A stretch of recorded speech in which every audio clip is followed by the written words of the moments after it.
When I ponder what God means by stating God's justice, I picture the system in which He created the world to work. So I picture us living within a structure, and it gives me great comfort and peace to know that God has got a structure in place, and that He's actually the judge. When I think of God's justice, I think of the way in which God regards the world in a very different way from how we regard it, and regards the earth's people in a different way from we regard it.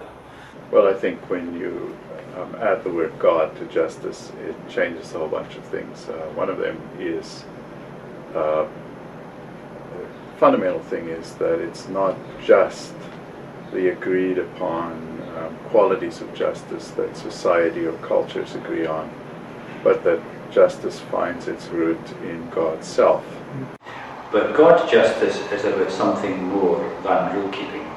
It's about allowing the potential in every person to be vindicated. And it's also about safeguarding the potential which is in the earth, because God in Christ comes not just to save human beings, but comes to save the earth. God's justice has to do with God's covenant with humankind and God's intention for creation. So it's the big picture. Why is creation there, and what is right in creation? What is the right of God? What is it created for? How does it function? What is it intended to be? So God's justice has to do with the of creation coming into its own for the purpose for which it was created. Our inspiration, our foundation is the Holy Bible. And I think as we delve into and study and wrestle with the texts, we have there's much there that can inspire us and guide us in how we're called to live our lives. So for me, the justice of God is the means by which potential is released, and the means by which potential is prevented from being diminished or damaged. It's not that it's that principles of justice that we may value in society and culture are wrong, and that God's justice is right. It's not so much that there's an opposition between the two, but there is a rootedness in God that is different. I think that sometimes we, as human beings, regard justice as primarily a matter between people, when one person has been mugged or offended or defamed in some way or other. But from my reading of the Bible, that's a fairly narrow and very person-centred idea of justice. Justice is also something which is for the earth. And in the Old Testament there's this incredible thread of witness which by and large the churches have denied, which is to do with how the way in which the resources of the earth are managed and shared is something for which God has a primary concern. And where humanity fails to appreciate the beauty, not just the beauty, but the fruitfulness, the richness of the earth, and perverts its use for limited human purposes, particularly only for the Western people rather than the whole globe, then I believe that that's high in God's agenda. God enters into a covenant, not just with Noah. The covenant is with the whole earth. That's why the bow is in the sky, so that even the grass can see that God has a relationship with the earth. And humanity is expected, as the custodians of God's earth, to respect boundaries, to enable, in a world in which we have enough food to feed everyone, to ensure that the distribution channels enable that to get out. And where we abuse the earth, where we tame it, or rather exploit it for our own purposes, where we give, as it seems we're giving, to our children's children the legacy of polluted seas and deforested lands and soil that's barren because it has been over-fertilized. This also is something which is crucial to our understanding of God's justice. One of the basic differences, I think, is that God's justice is never blind. You know, one of the big principles of the justice system is the concept of blind justice. So we have the image of the woman who is blindfolded, who represents the impartiality of justice. God's justice is partial in that God has an intention for creation, and it's expressed in the biblical text in terms of ideas such as caring for those who are most vulnerable in society and culture. God isn't blind to the plight of people like that. In fact, God chooses to support them and invites in God's covenant all those who have faith to be concerned with those who care, to care for those who are most vulnerable in society. God is pretty clear about how the widow, how the orphan, how the poor are to be treated, how the marginalized and the excluded are to be treated. And when they are excluded, whether we read that in Deuteronomy or in the Gospels, God is not pleased. And so there's much there that, as I said, that can guide us and inspire us in how we are to live in this world. And Jesus healed all people and accepted all people. He didn't pick and choose.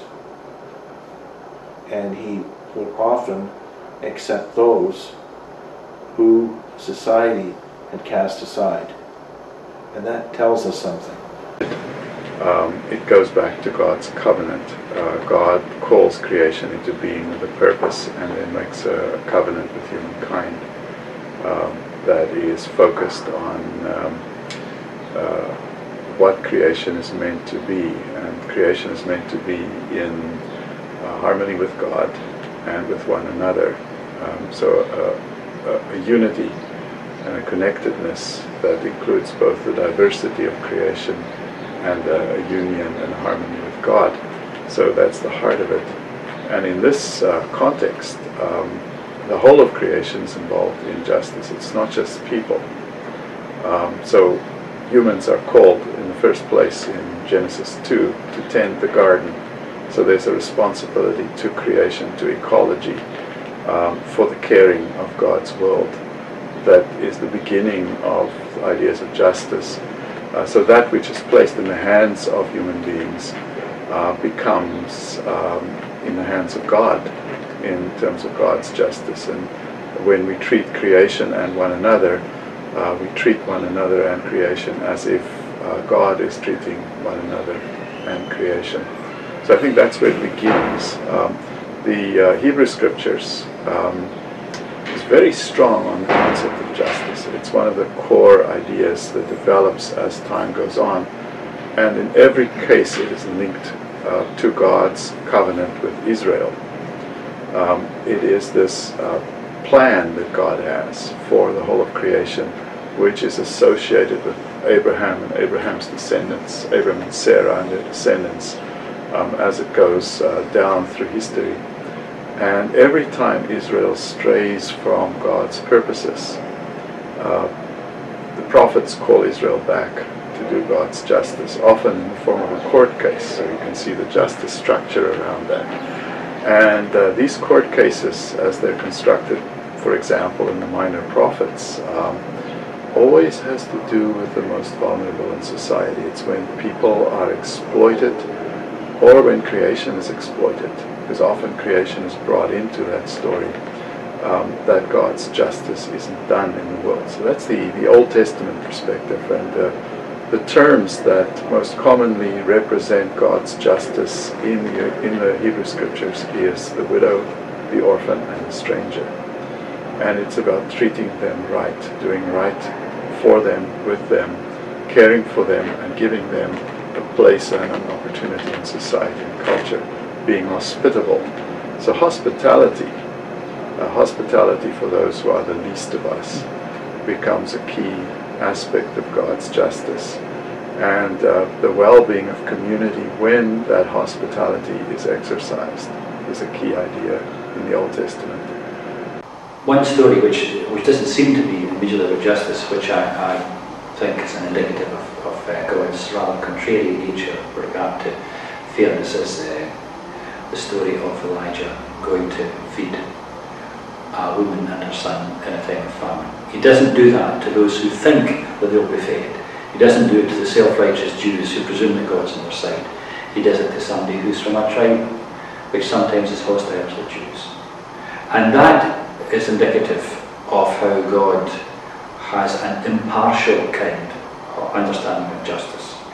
And that it's not just something which pertains to those who are religious or to those who are the inside, but it's something which has its effect on outsiders as well. And the whole gamut of Jesus' experience is that he goes to the places and to the people whom the self-righteous believe are outside the pale, and he enjoys their company and delights in them, and allows them to know that the best things which were promised by God to the Jews are also being promised to them who were considered outsiders.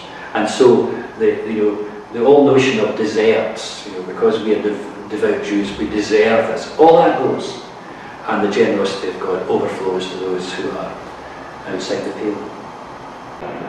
And it's interesting, in the New Testament there's a Greek word that's often associated with the English word righteousness. The Greek word is dikaiosune.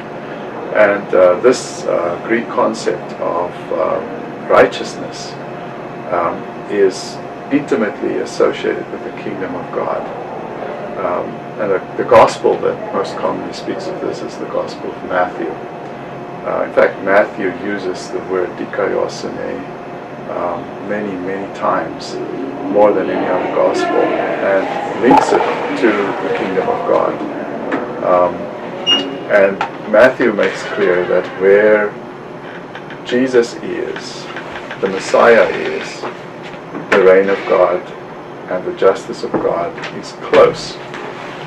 The problem is that often in our translation since the King James Version, that Greek word has been translated with the concept righteousness, which is almost it's an English word created to try and encapsulate rightness with God and the rightness that God gives us as a gift, which is a kind of spiritual state or a right state, and it kind of marginalizes the other meaning of that word in Greek, which is simply justice, to do justice.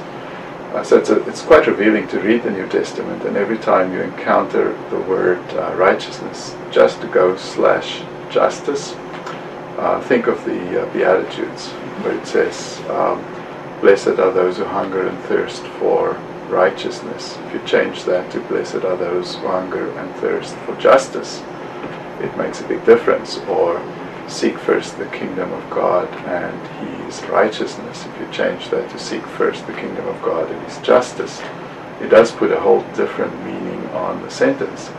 And in reality, we should read those verses in both ways. We can't exclude the spiritual rightness as a gift of God, but we cannot exclude justice. And the importance of that concept is it comes out of the Hebrew tradition when we see that word in the New Testament. So I think those are key aspects of the biblical perspectives on justice. And of course that goes to the mission of the church, because then the mission of the church is focused on the bringing of God's dikaiosune, God's righteousness and justice, in the nearness of the kingdom of God in Jesus Christ.